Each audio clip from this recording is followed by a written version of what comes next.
विधानसभा निवडणुकीत विक्रमी मतांनी सुभाष देशमुख विजय संपादन केल्यानंतरचा आजचा हा पहिलाच लोकसंवाद. जिल्ह्यात सर्वाधिक लीड बापूसाहेबांनी मिळवला, त्यामुळे कार्यकर्त्यांमध्ये उत्साह दाटला होता. कार्यकर्ते, हितचिंतक, नागरिकांकडून आमदार सुभाष देशमुखांवर अभिनंदनाचा वर्षाव होत होता. आपल्या प्रत्येक कृतीतून सामाजिक संदेश बापूसाहेबांनी नेहमीच दिला.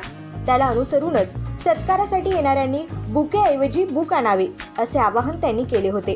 त्यालाही यावेळी भरभरून प्रतिसाद मिळाला असून अनेकांनी वह्या पुस्तकांचे संच देतच बापूसाहेबांचे सत्कार केले.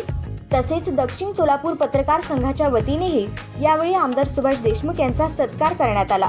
10 वर्षात केलेल्या विकास कामांच्या जोरावरच आमदार सुभाष देशमुख यांनी विक्रमी मतांनी हॅट्रिक मिळवली असे स्वामी यावेळी म्हणाले. मतदारसंघामध्ये यंदा बापूसाहेब सर्वाधिक मताने व तिसऱ्यांदा हॅट्रिक झाल्याबद्दल सर्वप्रथम दक्षिण पत्रकार संघटनेकडून सर्वात प्रथम त्यांचा हार्दिक अभिनंदन करतो.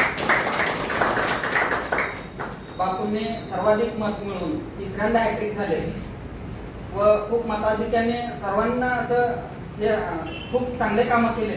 त्यामुळे त्यांनी खूप चांगल्या मताने निवडून आले, तिसऱ्यांदा हॅट्रिक केलेले आहेत.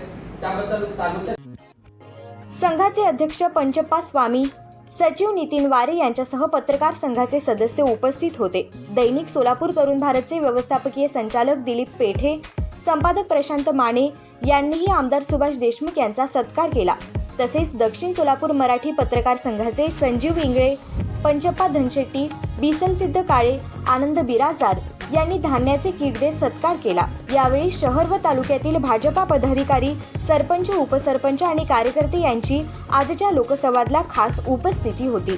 कार्यकर्त्यांकडून मिळालेले पाठबळ विजयी होण्यासाठी अतिशय महत्त्वाचे ठरले असल्यामुळे कार्यकर्ते आणि हितचिंतकांप्रती बापूसाहेबांनी कृतज्ञता यावेळी व्यक्त केली.